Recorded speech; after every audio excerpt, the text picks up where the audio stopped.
Hello guys, welcome back to our channel. അപ്പോൾ ഇന്നത്തെ video നമ്മൾ അമ്പലത്തിൽ പോയൊരു കുട്ടി വീഡിയോ ആണ് കേട്ടോ. അപ്പോൾ ഇതേതാ അമ്പലം എന്ന് കാസർഗോഡുള്ള മിക്ക ആൾക്കാർക്കും അറിയുന്നൊരു അമ്പലമാണ് കേട്ടോ, നമ്മുടെ മധൂർ.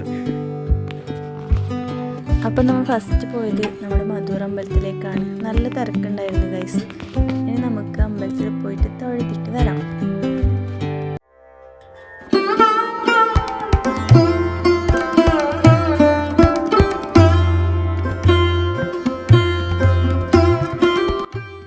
അങ്ങനെ കാലൊക്കെ കഴുകി നമുക്ക് അമ്പലത്തിൻ്റെ അകത്തേക്ക് പോയാലോ ഗൈസ്. അപ്പോൾ ഈ അമ്പലത്തിനെ കുറിച്ച് ഞാൻ എന്താ പറയേണ്ടത്, ഇത് കാണുമ്പോൾ തന്നെ നിങ്ങൾക്ക് അറിയാം എന്ത് മനോഹരമാണല്ലോ ഈ അമ്പലത്തിൻ്റെ ഉള്ളിലൊക്കെ കാണാൻ.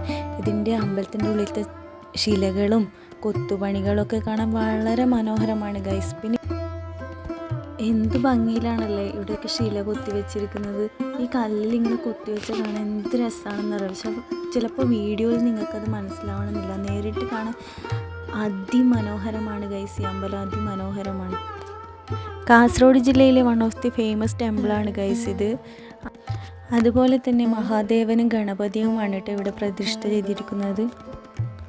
ഒരു ശിവക്ഷേത്രമാണെങ്കിൽ കൂടി ഗണപതിയുടെ പേരിലാണ് ഈ ക്ഷേത്രം അറിയപ്പെടുന്നത്. വളരെ ഫേമസായ മൂടപ്പ സേവ നടക്കുന്നത് ഈ ക്ഷേത്രത്തിലാണ്.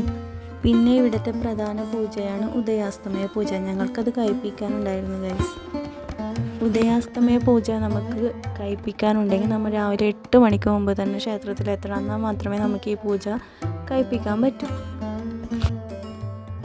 ഗൈസ്. അപ്പോൾ ഇവിടെ നമ്മുടെ ഗണപതി പ്രതിഷ്ഠ വന്നതിൽ ഒരു ഐതിഹ്യമുണ്ട്. അപ്പോൾ എനിക്കറിയുന്നത് പോലെ അത് ഞാൻ നിങ്ങൾക്ക് പറഞ്ഞു തരാം ഗൈസ്. പണ്ട് ഇവിടെ ഒരു പൂജ നടക്കുന്ന സമയത്ത് പൂജാരിമാരുടെ കുട്ടികളൊക്കെ ചേർന്ന് അരിപ്പൊടി എടുത്ത് ചുമരിൽ ഒരു ചിത്രം വരയ്ക്കുകയുണ്ടായി, ഗണപതിയുടെ ചിത്രം വരയ്ക്കുകയുണ്ടായി. ആ ചിത്രത്തെ കുട്ടികൾ ഭക്തിപൂർവ്വം പൂജിക്കുകയും പൂക്കൾ അർപ്പിക്കുകയും നിവേദ്യം നൽകുകയും ചെയ്തു. അരിപ്പൊടി കുഞ്ഞു കുഞ്ഞു ഉണ്ടകളാക്കിയാണ് അവർ അതിനെ നിവേദിച്ചത്. കുട്ടികളുടെ ഭക്തി കണ്ട് ഇതൊരു നിമിത്തമാണെന്ന് വിശ്വസിച്ച് അവിടെ പിന്നീട് ഗണപതി ശില ഉണ്ടാക്കുകയാണ് ചെയ്തത്. പിന്നെ ഗൈസ്, എനിക്ക് അറിയുന്നതാണ് ഞാൻ നിങ്ങൾക്ക് പറഞ്ഞു തന്നത്. ചിലപ്പോൾ ഇതിൽ തെറ്റുണ്ടായിരിക്കാം കേട്ടോ.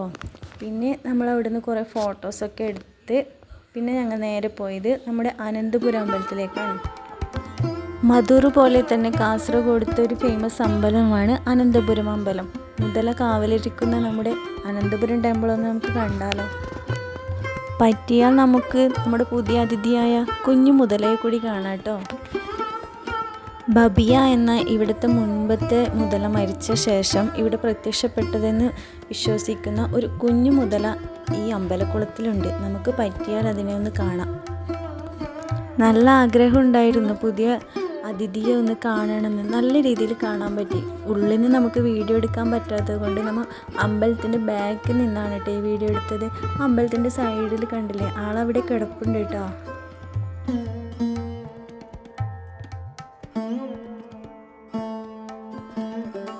മധൂർ അമ്പലം പോലെ തന്നെ അതിമനോഹരമായൊരു അമ്പലമാണ് കേട്ടോ ഇത്. പ്രകൃതിയോട് ഒരുപാട് ഇണങ്ങിച്ചേരുന്ന ഇങ്ങനെയുള്ള അമ്പലങ്ങൾ കാണാൻ എന്ത് ഭംഗിയാല്ലേ ഗൈസ്. രാവിലെ അവിടെയൊക്കെ ഒന്ന് പോയി തൊഴുത് വന്നാൽ തന്നെ മനസ്സിന് വല്ലാത്തൊരു സമാധാനമാണല്ലേ.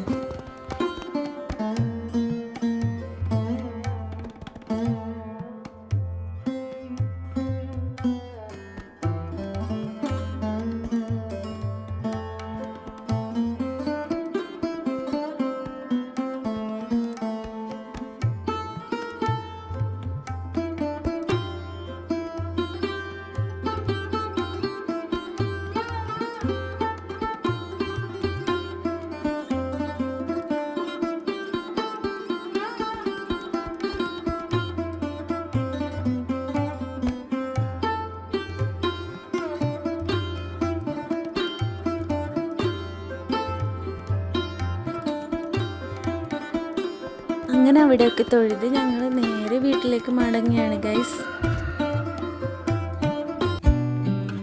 അപ്പോൾ രാവിലെ ചായ കുടിക്കാതെയാണ് കേട്ടോ ഞങ്ങൾ ഇറങ്ങിയത്. അതുകൊണ്ട് തന്നെ എല്ലാവർക്കും നല്ല വിശപ്പുണ്ടായിരുന്നു. അപ്പോൾ ഒരു ഹോട്ടലിൽ കയറി ഞങ്ങളെല്ലാവരും ചായ കുടിച്ചിട്ടാണ് വീട്ടിലേക്ക് പോയത്. അപ്പോൾ നമുക്ക് നെക്സ്റ്റ് വീഡിയോയിൽ കാണാം guys. Okay, bye bye, see U.